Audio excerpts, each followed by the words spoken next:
Shalom, loved ones. In this video, I would like to offer some reflections on John 18, verses 15 through 40, as we continue our series in the Gospel of John with PlayWell communities. I hope you find these reflections to be encouraging and hopeful.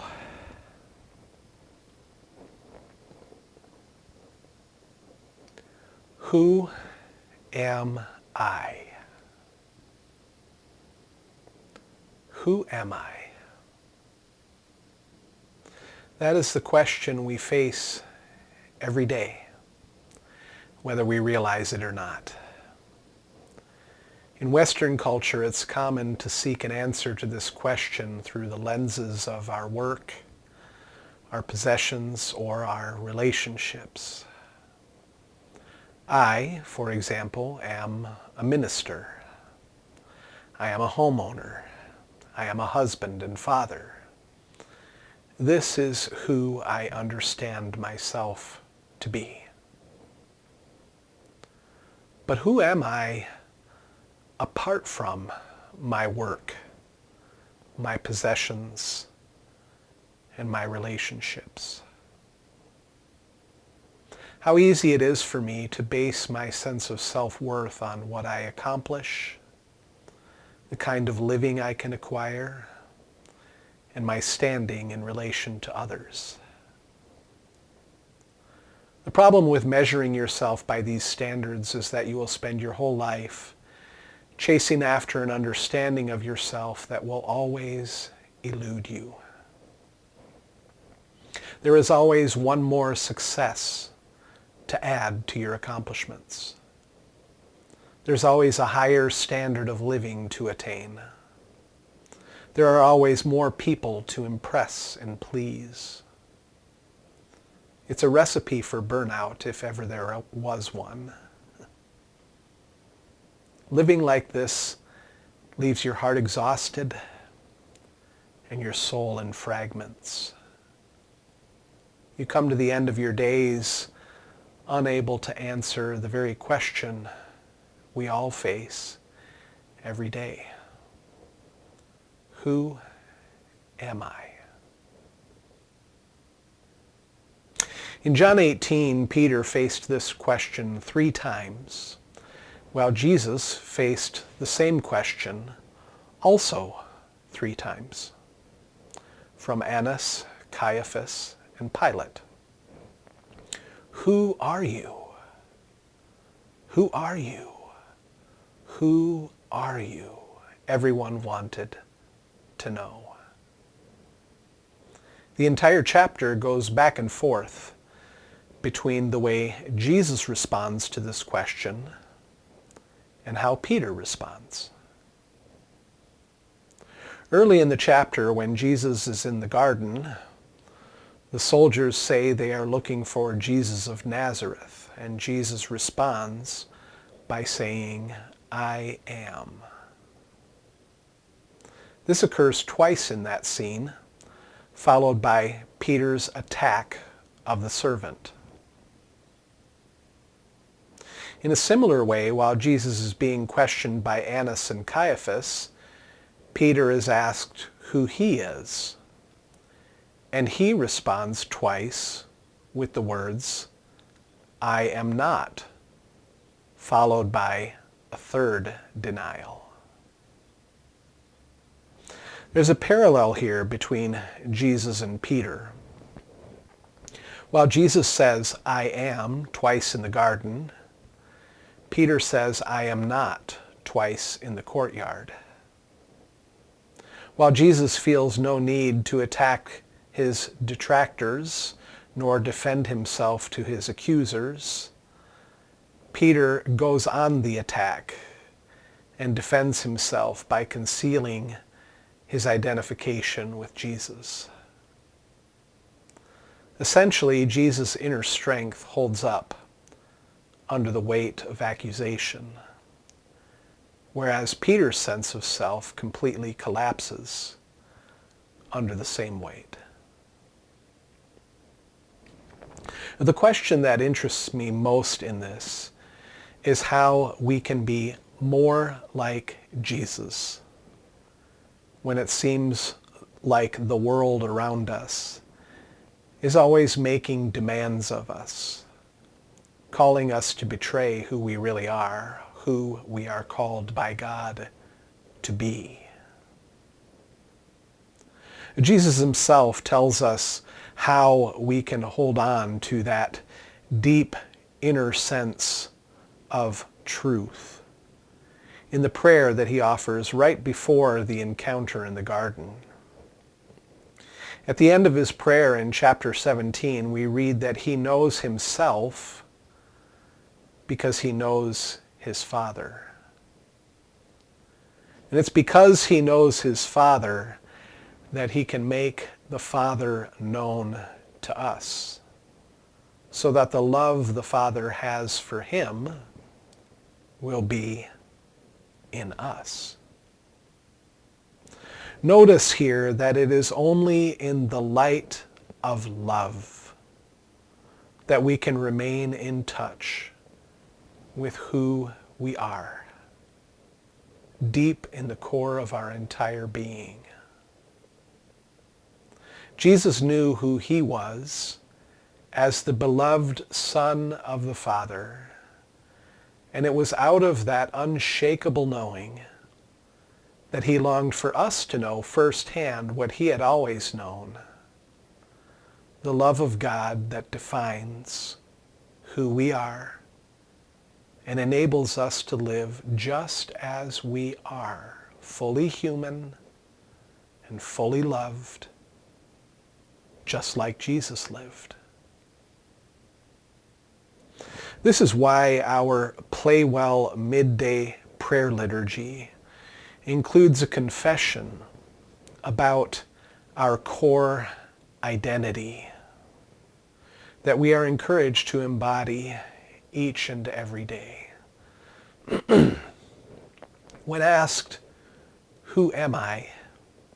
in all the ways the world wants to define us, we can reply with a kind of humble confidence, a certain quiet strength.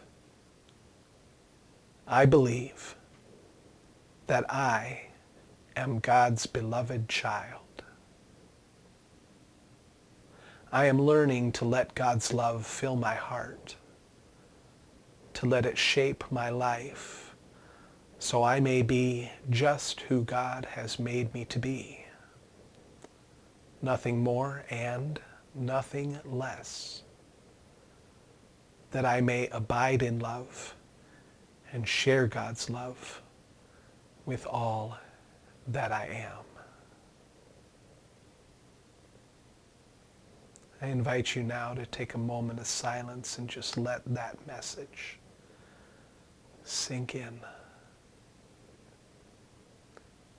I believe that I am God's beloved child.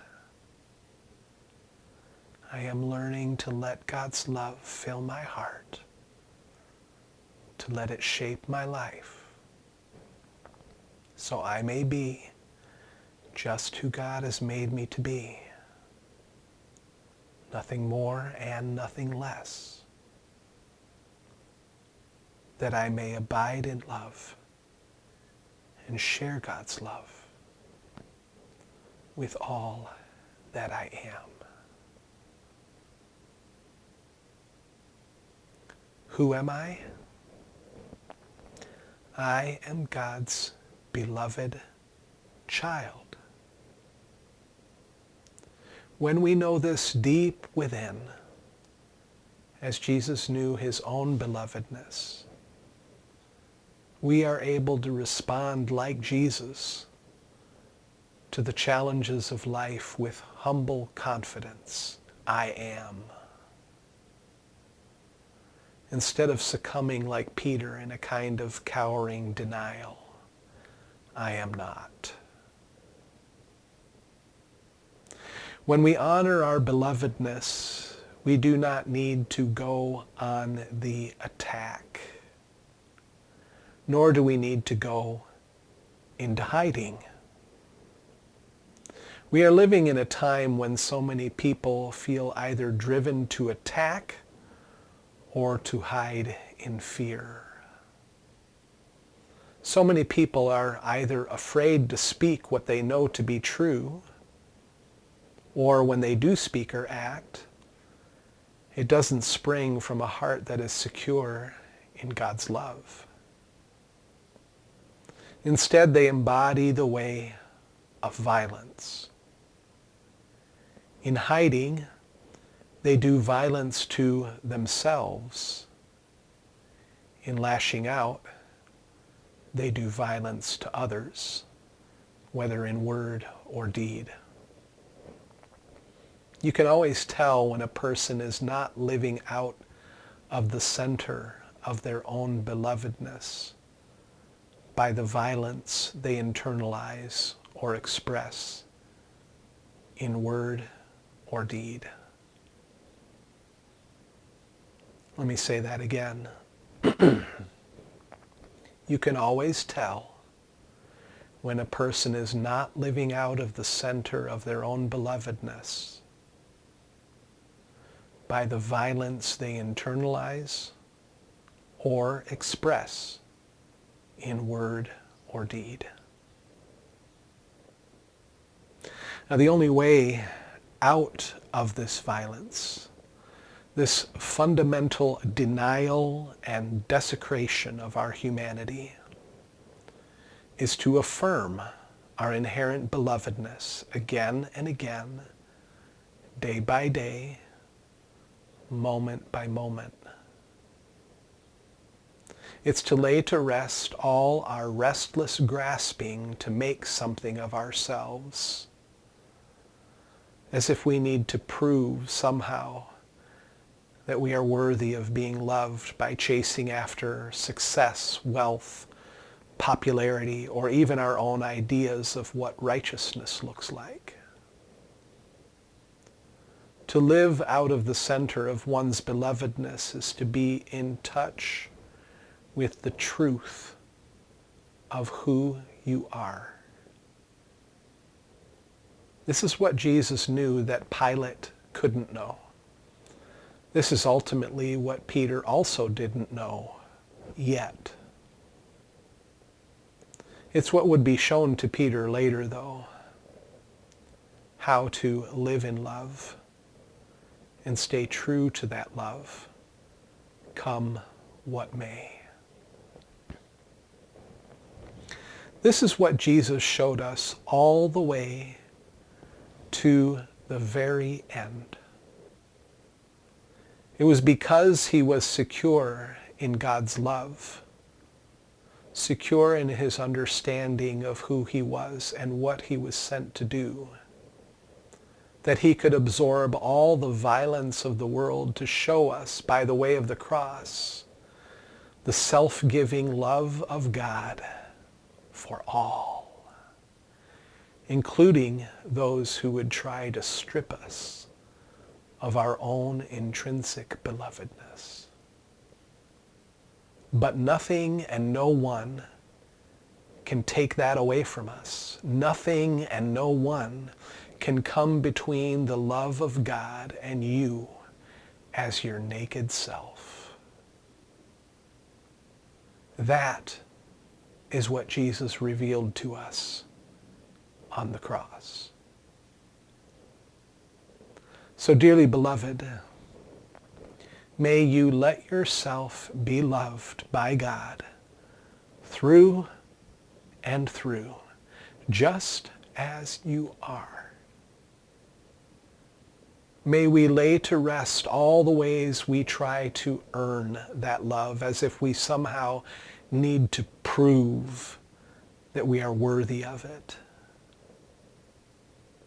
May we just receive it, so we may stand firm in the truth of who we are, the beloved of God.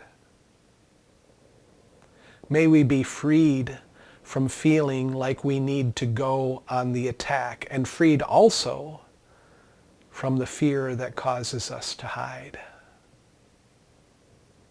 And as that love sets you free, may your life be a witness to all that they too are God's beloved. Amen and amen.